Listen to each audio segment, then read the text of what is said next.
vamos a avanzar un poco en el tiempo. Trabajamos con la crítica en el momento revolucionario y ahora vamos a dar paso a la segunda mesa, la mesa 10, que tiene el título La crítica de arte en la segunda mitad del siglo XX.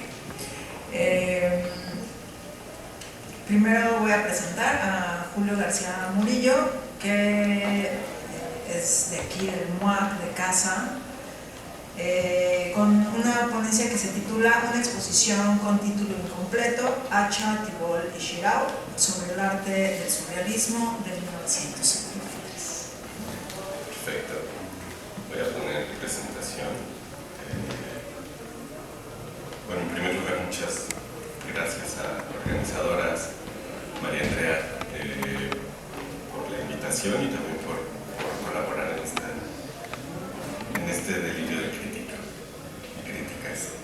Y bueno, también un placer estar en esta mesa con colegas tan entrañables y con las que hacemos varias locuras.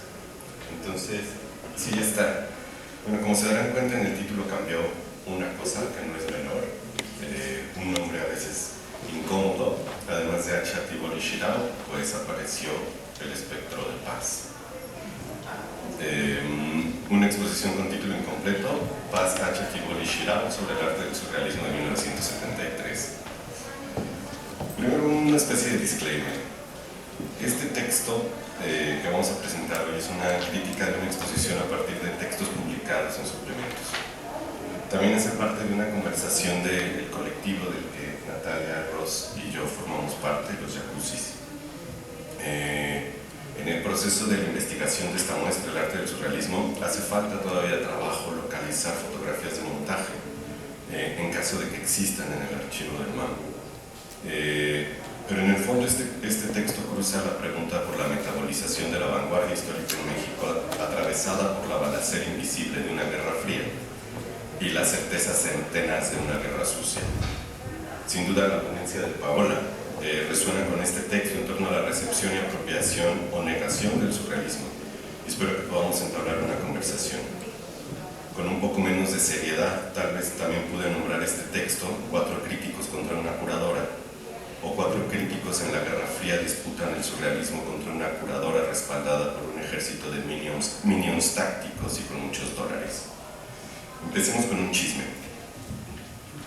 En la sección Letras, Letrillas y Letrones del número 17 de Plural de febrero de 1973, el escritor mexicano Octavio Paz publicó una carta dirigida al museógrafo y en ese momento subdirector técnico del INDA, Fernando Gamboa.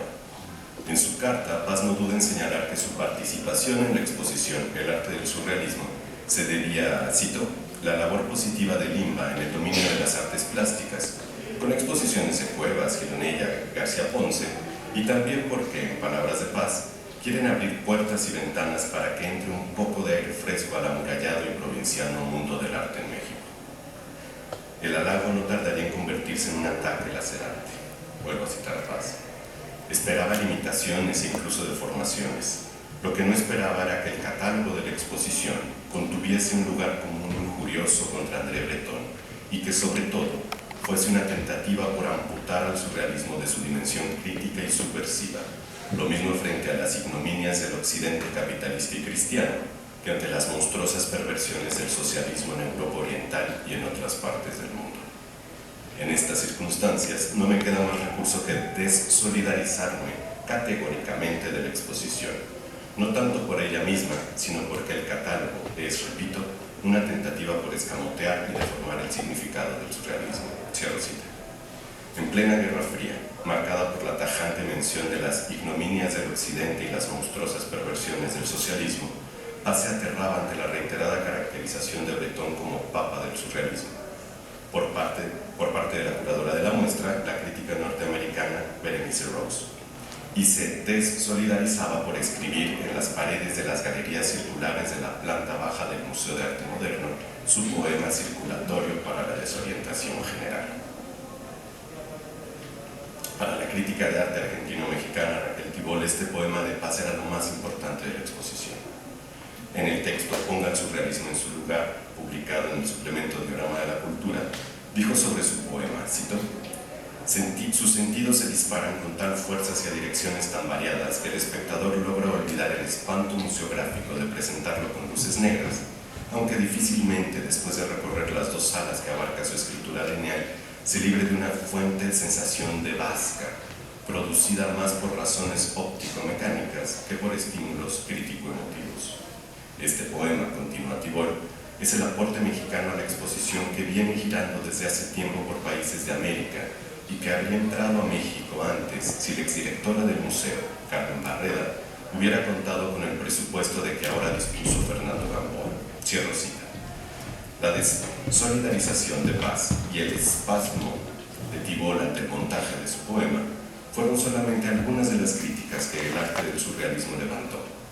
El filósofo y crítico hispano-mexicano Ramón Chirao y el químico y crítico peruano-mexicano Juan Ancha lanzarían ácidas críticas a la exposición viajera. Guerra Fría, vanguardia, imperialismo cultural, potencia de subversión, tácticas contra la fetichización de la obra artística, entre otros, fueron solamente algunas de las diatribas que se publicaron en los suplementos culturales y publicaciones seriales, Diorama de la Cultura, Plural y la Revista de Bellas Artes, entre febrero y marzo de 1973, año en que rodeó el cielo el cometa Cojutec. Del 25 de enero al 4 de marzo de 1973 abre la exposición El arte del surrealismo en el Museo de Arte Moderno de la Ciudad de México. Fue una muestra que, organizada desde el International Council of the Museum of Modern Art, constituyó un envío hemisférico hacia Latinoamérica y Oceanía con una narrativa basada en los aportes técnicos de artistas identificados con el surrealismo, automatismo psíquico con Breton, la estética del collage con Max Ernst y ensamblaje o assemblage con Duchamp. De este modo, ubicaba en individuos aportes y articulaba irradiaciones con otros agentes. Por otro lado, el texto evita cualquier comentario sobre el complejo itinerario político del surrealismo.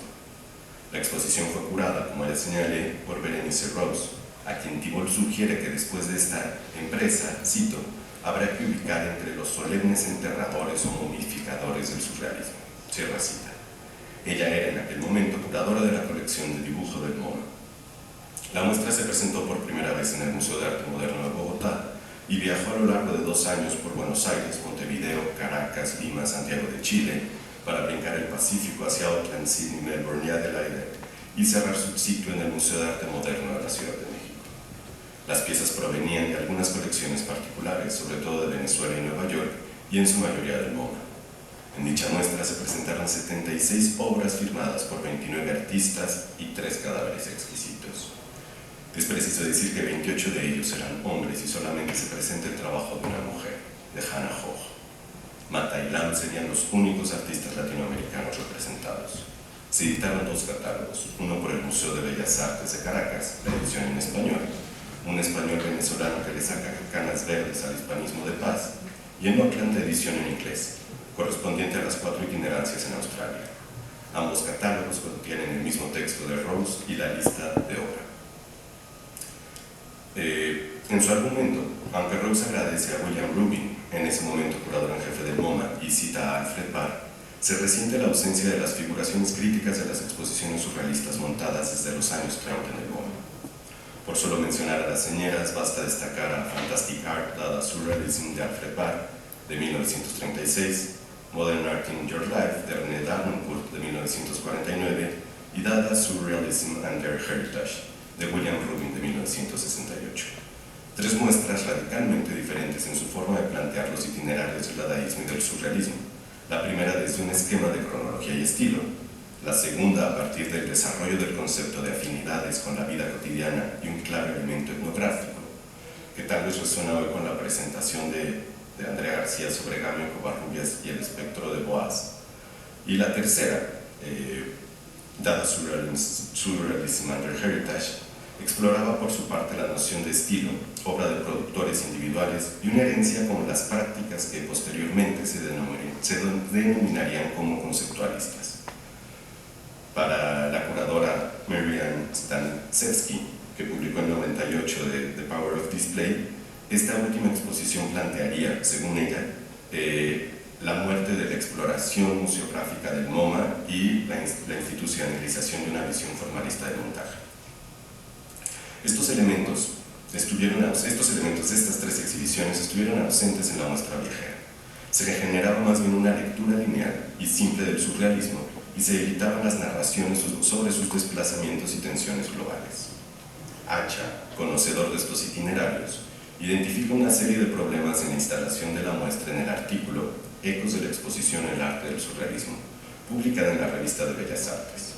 A estos problemas él los denomina con su característica nomenclatura significaciones histórico-artísticas, artístico-culturales y aquellas relativas al ámbito artístico de la Ciudad de México. Destacaremos para este encuentro solo la primera. Cito: las significaciones histórico-artísticas no venían sin embargo impolutas. Un grave pecado original les hacía sombra, las malquistaba. Me refiero al título que echaba en el mismo saco al dadaísmo y al surrealismo, dos maneras distintas y en varios sentidos contrapuestas de conceptuar el arte, dos posturas cuyas diferencias son, para el espíritu de nuestro tiempo, mayores y numerosas que sus similitudes.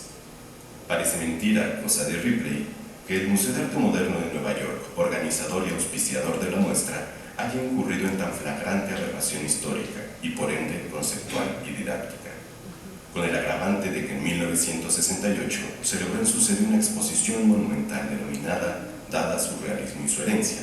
Vaya usted a saber por qué exportó la muestra en el mismo saco y cayó la presencia del Dada.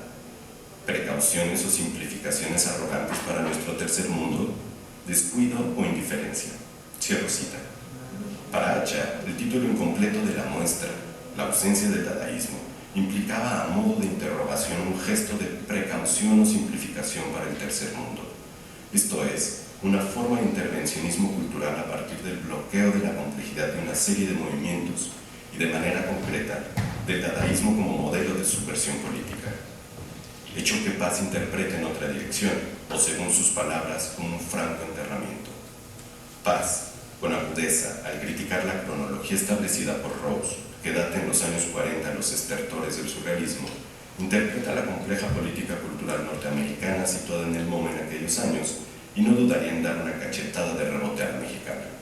Dice el ex embajador, cito: la prisa por enterrar vivo al surrealismo se debe, en parte, a la estrechez de miras de los profesores críticos y, en parte, al nacionalismo cultural. El catálogo tiende a presentar al surrealismo como un movimiento que se extingue en 1940 para que brote de sus cenizas la nueva pintura norteamericana. El chauvinismo imperial es tan repulsivo como el chauvinismo de Huitlacoche, y menos perdonable. El segundo es la reacción de un pueblo humillado, el primero es el delirio de poder. Para ser reconocida por lo que realmente es, un admirable e intenso momento del arte contemporáneo, la pintura norteamericana no necesita de actas de defunción de otras tendencias extendidas por críticos escribientes de registro civil. Cierro cita. Pero mientras que Paz lee en el enterramiento la construcción genealógica del llamado expresionismo abstracto, Hacha, al insistir en la ausencia del dadaísmo, apunta hacia la imposibilidad de ligar las prácticas dadaístas con procesos de subversión o propiamente de revolución cultural de los años 60 y 70. Hacha extraña y se enfurece al notar la ausencia de la potencia del dadaísmo como una tentativa para identificar el carácter disruptivo de prácticas de artistas como Yves Klein, Daniel Buren, Cristo o Dan Flavin. Y menciono estos artistas porque son los citados por Hacha. Además, sitúa la importancia de Duchamp para las prácticas contemporáneas como un parteaguas entre tendencias como el cinetismo o el conceptualismo, aunque no dudaría en señalar que, cito, los artistas no objetualistas de nuestros días prefieren, desde luego, al Duchamp que juega ajedrez en lugar de pintar y descubrir el ready-made. Cierro cita. Y esta mención sobre el no objetualismo es tal vez la primera de esta categoría. Uno de sus nacimientos todavía es sin acta de nacimiento hemisférico. En estas diatribas, Tibol será quien señale de manera irónica la presencia del International Council del MoMA. Sí. En su texto apenas mencionado, refiere a la presentación de los arquitectos Pedro Ramírez Vázquez y Fernando Legorreta durante el protocolo de inauguración como parte del International Council y se burla de su clara ausencia entre la lista de nombres en el catálogo. La ironía, sin embargo, no estaba infundada. El International Council no era solamente un marco de organización de exposiciones viajeras. sino un órgano que ante el retiro del patrocinio de desarrollo cultural internacional por el gobierno de Estados Unidos durante la Guerra Fría, dejó un vacío para llenar por el MoMA. El cónsul organizó la Bienal de Venecia durante los años 60 con exposiciones de William de Kooning y Alexander Calder, y produjo exposiciones señeras globales y absolutamente patriarcales como The Family of Man, con claro sesgo ideológico y en muchos casos patrocinadas, sin mencionarlo, por distintos órganos de inteligencia norteamericanos. Para Shirao y para Paz, en su poema circular, el lamento se acongojaba de la falta de surrealistas mexicanos o aclimatados en México. Entre ellos menciona a Tamayo, Carrington, Kahlo, Herzog, Gironella, Varo, Rahón y Paglen. Cito: gran ausencia. Es probable que varios de estos pintores no figuren en la colección del Museum of Modern Art. Había dos soluciones: una exposición paralela, otra todavía posible. Exposición futura, futuro inmediato, del surrealismo en México. Cierro cita. Su deseo, sin embargo, había sucedido y estaba por suceder. Apenas en julio del 67, la investigadora y activista, historiadora del arte, curadora, podríamos decir, Ida Rodríguez Prampolini, había presentado la exposición Surrealismo y Arte Fantástico en México en la Galería Universitaria Aristos, en la que presentó la obra de 38 artistas mexicanos, entre ellos a Varo, a Carrington, y entre las generaciones de jóvenes artistas a Katy Horna y a Pedro Friedeberg. A esto los acompañaba la categoría también de arte fantástico y arte popular, con alebrijes del maestro, entre otros Pedro Linares de la Merced. Recientemente la historiadora del arte Rebeca Barquera, de hecho ayer, publicó un artículo sobre esta exposición en la que desarrolla despliegues y desplazamientos argumentales entre la labor expositiva de Prampolini, su atención al arte popular y la escritura de textos en torno a las vanguardias históricas. El deseo de Shirao también iría hacia adelante. En 1986 se presenta la exposición Los surrealistas en México en el Museo Nacional de Arte. Muestra que despliega los relatos de Bretón en México con Diego Rivera y Trotsky, las andanzas alucinógenas de Artaud, así como el relato de México como país de refugio para artistas surrealistas europeos durante la Guerra Civil Española y la Segunda Guerra Mundial. Tensiones populares y vanguardistas que siguen operando en prácticas contemporáneas, ya sea en las ediciones de interés general de Vicente Razo, que se basan en esa exhibición, los murales de Israel Urmer o los montajes curatoriales del colectivo Isler en la Merced, que a más de 50 años de diversos procesos vuelven a presentar una relación en compañía con la familia Linares. Los textos publicados por Tibol, Hacha, Paz y Shirao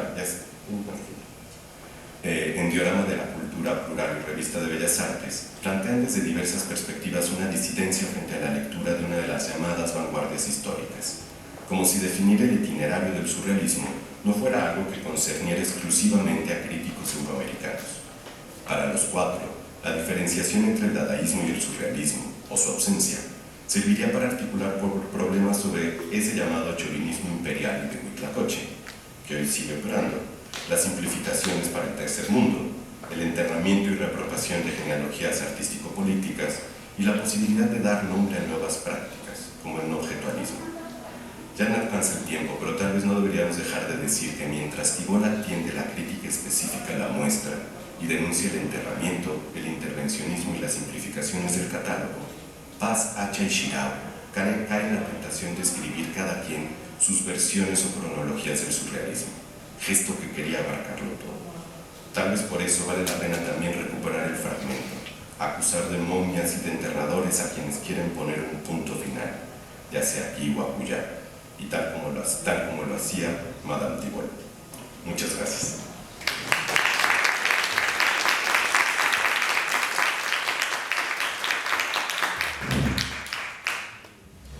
Muchas gracias, Julio. Muy interesante.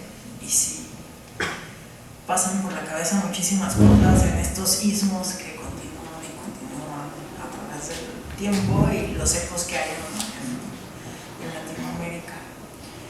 Le vamos a dar paso ahora a la exposición de Natalia de la Rosa.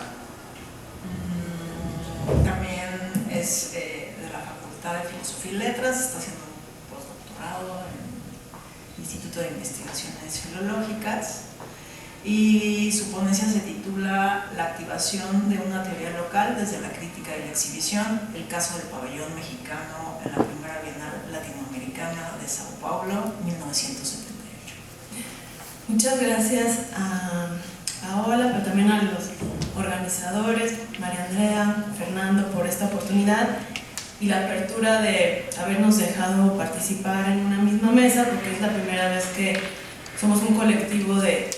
Ha salido mucho la pregunta en estos días de dónde está el punto de la crítica dentro de la crisis que hay o de la falta de suplementos, y un poco de las alternativas que hemos dado nosotros es a partir justo de la colectividad y la práctica híbrida entre la academia y la independencia, entre los cruces entre práctica artística, escritura. Entonces también como Julio tuvo un apunte contemporáneo a lo histórico, el mío va más pensado desde el formato de la escritura y sus posibilidades abiertas. Y bueno, voy a dar comienzo. La activación de una teoría local desde la crítica y la exhibición, el caso de la participación mexicana en la primera Bienal Latinoamericana de Sao Paulo.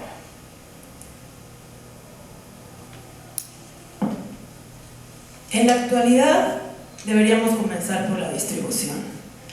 Así inicia el tercer libro que cierra la trilogía que el crítico peruano Juan Hacha publicó entre 1979 y 1984 como una colección dedicada a estudiar la producción, el consumo y la distribución en las artes visuales. El objetivo de la publicación, dentro de su sistema argumentativo, fue dar cuenta de lo que Hacha llamó la realidad artística latinoamericana en una dimensión sociocultural, realidad constituida por las artesanías, los diseños y las artes, integrados, a su vez, a este ciclo económico que concluye con la distribución. El crítico destacó, tras un denso recuento teórico, histórico y analítico, que si alguno de estos niveles era afectado, los otros dos se verían igualmente alterados, y cito a Hacha: resulta imposible, por tanto, cambiar sustancialmente la distribución y el consumo sin alterar de raíz las leyes sociales que la rigen y que el modo de producción capitalista regulan, defienden y explican la propiedad privada de los medios de producción. Cierro cita. Del mismo modo, al comprender la acción de las fuerzas productivas en el contexto de análisis y las expectativas de la propuesta, se detiene en un momento en el que el trabajo manual estaba siendo desplazado por el trabajo mecánico y el productor individual y libre por el asalariado. Esta introducción es importante debido a que permite entender los términos en que Hacha pensó estos conceptos al interior del campo